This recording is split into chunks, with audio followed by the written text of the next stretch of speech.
What's up, you lazy bastards? Welcome back for another deep dive. This time, we're going to get our hands dirty with a topic that's both ancient and kind of fucked up. We're talking fishing. Thin, you say? Yeah, fishing.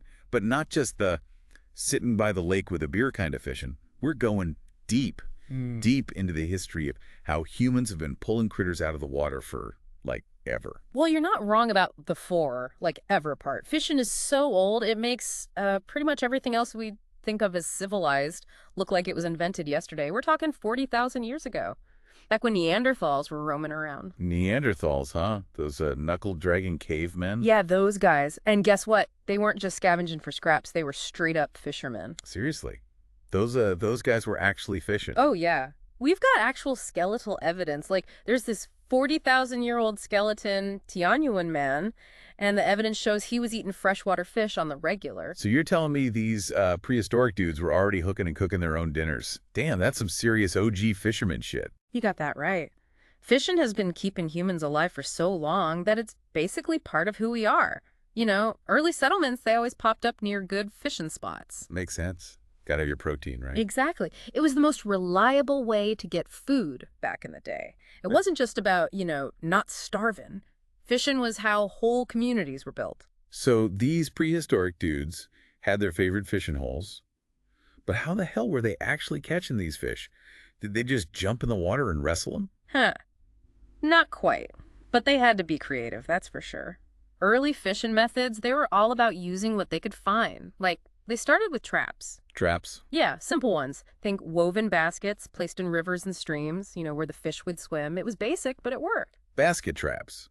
Low tech, but I guess it got the job done. But I gotta imagine those early fishermen, they wanted more than just minnows and stuff, right? You're right. They needed to up their game. And that's where nets came in. Nets.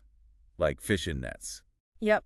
Nets changed everything. They could catch way more fish and even start targeting different kinds of fish. The first nets, they were probably made from natural fibers like reeds and grasses woven together. It was a big step up. So, basket traps and nets, the OG fishing gear. Kind of crazy to think we're still using those same basic ideas today, even with all our fancy-ass technology. It's true, those techniques still work. But it's not just technology that fishing has survived. It's been through some major upheavals, like the agricultural revolution, the industrial revolution. Fishing just kept going. Damn, that's kind of mind-blowing. Even with supermarkets and fast food everywhere, we're still obsessed with catching these slippery little bastards. Like it's some kind of instinct we can't shake. Okay, so I've got cavemen who love to fish, nets that changed the game, and fishing that's stuck with us through, like, everything. But I got a feeling there's more to this story, right? Something a little darker, a little more, fucked up. You could say that. There's definitely a dark side to fishing. When that human ingenuity takes a turn for the worse, When catching fish becomes something, well, destructive. Yeah, we're talking about methods that go way beyond just catching fish. Stuff that just wrecks the environment. Yeah. Techniques that are so ruthless, so damn reckless. It's unbelievable. Okay, cut the crap. What kind of messed up shit are we talking about? Give me the dirt. Okay, picture this. Electrofishing. They're sending a jolt of electricity through the water, stunning or killing everything in sight. It's brutal. No discrimination. It just leaves a trail of destruction. Damn. That's harsh. And then there's blast fishing. I'm talking about using explosives, literally blowing fish out of the water. Talk about overkill. Holy shit. Who the hell thinks of this stuff? And if that wasn't bad enough, there's poison fishing. They dump toxins into the water, kills the fish, but also wipes out everything else. That's beyond fucked up. This shit's got to be illegal, right? It is, in a lot of places, but people still do it, especially where nobody's really watching or when they're desperate. It's all about greed and short-sightedness, not thinking about the consequences. Yeah, that's depressing. Makes you wonder if we're ever going to learn, Okay, let's change the subject before I get too bummed out. You mentioned commercial fishing earlier. That's got to be a whole other level of crazy, right? Oh, yeah. Commercial fishing is where things get really insane. We're talking about millions of fishing boats all over the world. From tiny little boats to these huge high-tech monsters that are like floating factories.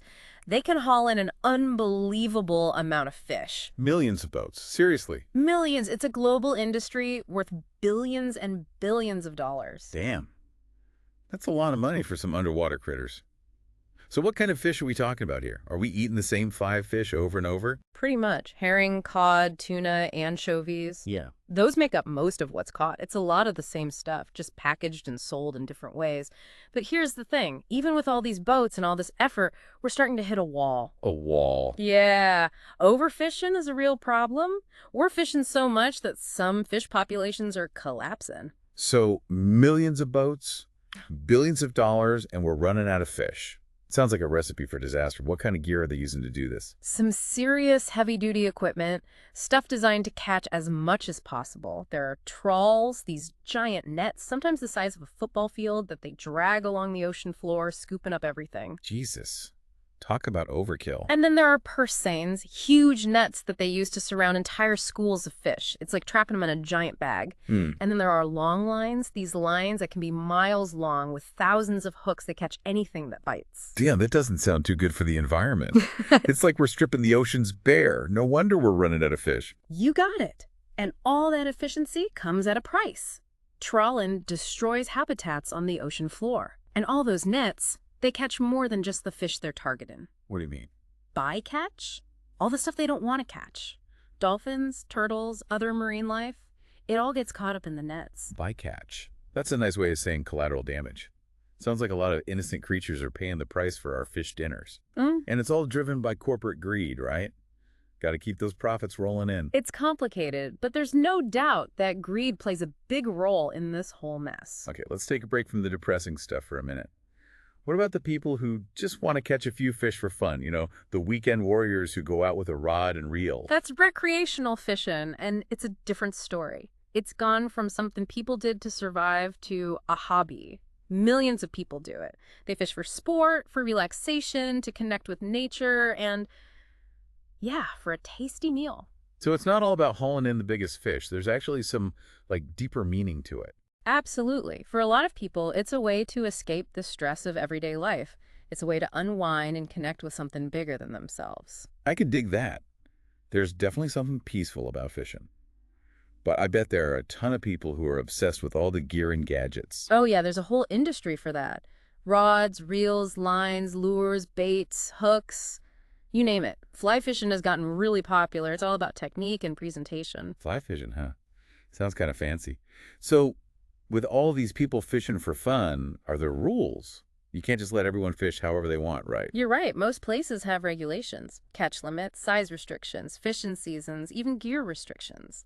It's about protecting the fish populations and making sure there are fish for everyone to catch. Makes sense. We got to protect the fish, even from the weekend warriors.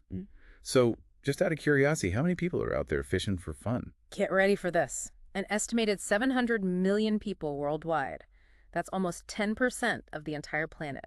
700 million. Holy shit. That's a lot of people casting lines.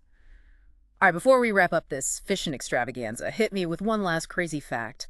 Something I wouldn't expect. Okay, how about this? Fishing and religion have a long history together.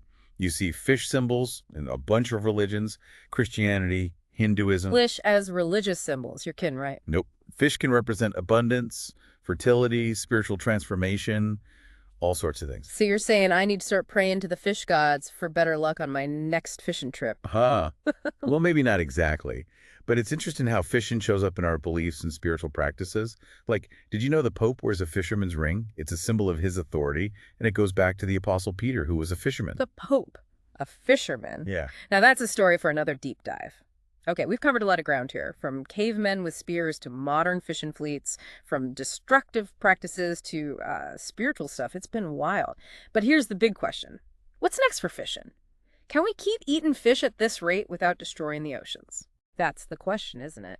And it's getting more urgent every day. Overfishing, pollution, climate change, they're all taking their toll. We're at a crossroads. We can keep doing what we're doing and risk destroying everything. Or we can do something different, something that protects the oceans and ensures we can keep enjoying them. It's not going to be easy. Yeah, no shit. So what can we actually do about it? Is it all doom and gloom, or is there some hope for these finned bastards? There's hope, but it's going to take everyone working together. Everyone. Government's got to step up, enforce the rules, crack down on the illegal shit, and set limits on how much fishing is allowed. Businesses need to start fishing more responsibly. And most importantly, people need to start thinking about what they're eating. So you're saying we can't just blame the big guys. We got to take some responsibility ourselves. Exactly. Every time you buy seafood, you're supporting the way it was caught. Okay, so how do we do that? No. Just stop eating fish altogether. Well, that would help. But you don't have to go that far. Just be mindful. Look for sustainably sourced seafood. Check for labels, like the Marine Stewardship Council label. That means the fish came from a well-managed fishery. So read the labels. Got it. But let's be real, that stuff's usually more expensive. Not everyone can afford it. What about people who are just trying to feed their families? That's a good point. But there are other things you can do. You don't need to eat fish every day. Eat less seafood overall. Try some plant-based protein instead. Lentils, beans, tofu. There are tons of options. So less fish, more veggies. Got it. Anything else? Support the organizations that are fighting for the oceans. There are a lot of groups out there doing great work. They're trying to change policies, promote sustainable fishing, and do research to understand the oceans better. Donate to them, volunteer, or just spread the word. Okay, I'm starting to get it. Be mindful, support the good guys, and maybe skip the fish and chips once in a while. But let's face it, a lot of people just don't care. They're going to eat what they want no matter what. It's true, and that's why education is so important. We got to make people understand that their choices matter. The more they know about the problems with overfishing, the more likely they are to want to change things. Right. Educate those asshats. Save the freaking oceans. Exactly. So there you have it, folks. The wild world of fishing.